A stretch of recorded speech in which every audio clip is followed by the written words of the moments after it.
செய்திகள் தொடர்கின்றன. சீனாவில் கடத்திச் செல்லப்பட்ட 77 குழந்தைகளை காவல்துறையினர் மீட்டனர். இது தொடர்பாக கடத்தல் கும்பலைச் சேர்ந்த 310 பேர் கைது செய்யப்பட்டுள்ளனர். சீனாவில் குழந்தைகளை கடத்திச் செல்வது சர்வ சாதாரணமாக நடந்து வருகிறது. அங்குள்ள 14 மாகாணங்களிலும் நூற்றுக்கணக்கான குழந்தைகள் திடீரென்று காணாமல் போய்விடுகின்றனர்.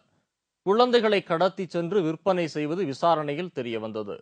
இதையடுத்து லினி நகர போலீஸ் படையினர் தீவிர விசாரணை நடத்தியதில் ஷாண்டங் மாகாணத்தில் தியான் என்பவன் தலைமையிலான கடத்தல் கும்பல் பதுங்கி இருந்ததை கண்டுபிடித்து அந்த கும்பலை கைது செய்து அவர்களிடமிருந்த குழந்தைகளை மீட்டனர்.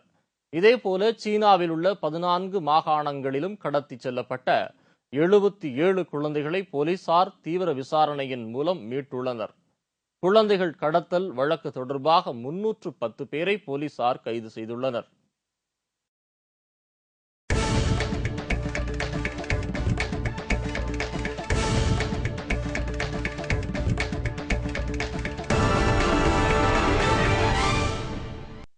இளைய தலைமுறையினர் சாதனை படைப்பதற்கு வசதியாக தாம் சர்வதேச கிரிக்கெட் போட்டிகளிலிருந்து ஓய்வு பெறுவதாக பிரபல கிரிக்கெட் வீரர் ராகுல் டிராவிட் தெரிவித்துள்ளார்.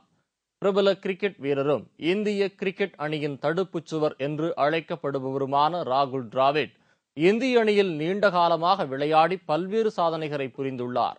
இந்நிலையில் டெஸ்ட் கிரிக்கெட் வரலாற்றில் அதிக ரன்கள் எடுத்த 2வது வீரர் என்று பெருமை கொண்ட ராகுல் டிராவிட் சர்வதேச டெஸ்ட் கிரிக்கெட் போட்டிகளிலிருந்து ஓய்வு பெறுவதாக இன்று அறிவித்தார்.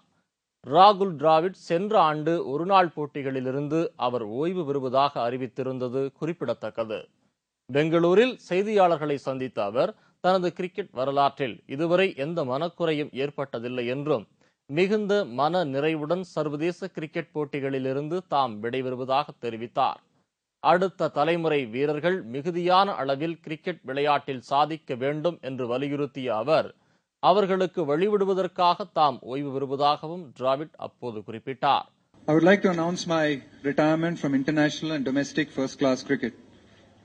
It has been 16 years since I first played a test match for India and I feel it's time for me to move on.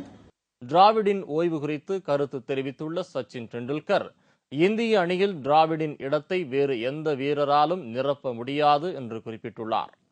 இந்த பேட்டியின் போது முன்னாள் கிரிக்கெட் வீரர் அனில் கும்ப்ளே மற்றும் PCCI இந்திய கிரிக்கெட் கட்டுப்பாட்டு வாரிய தலைவர் சீனிவாசன் ஆகியோர் உடனிருந்தனர்.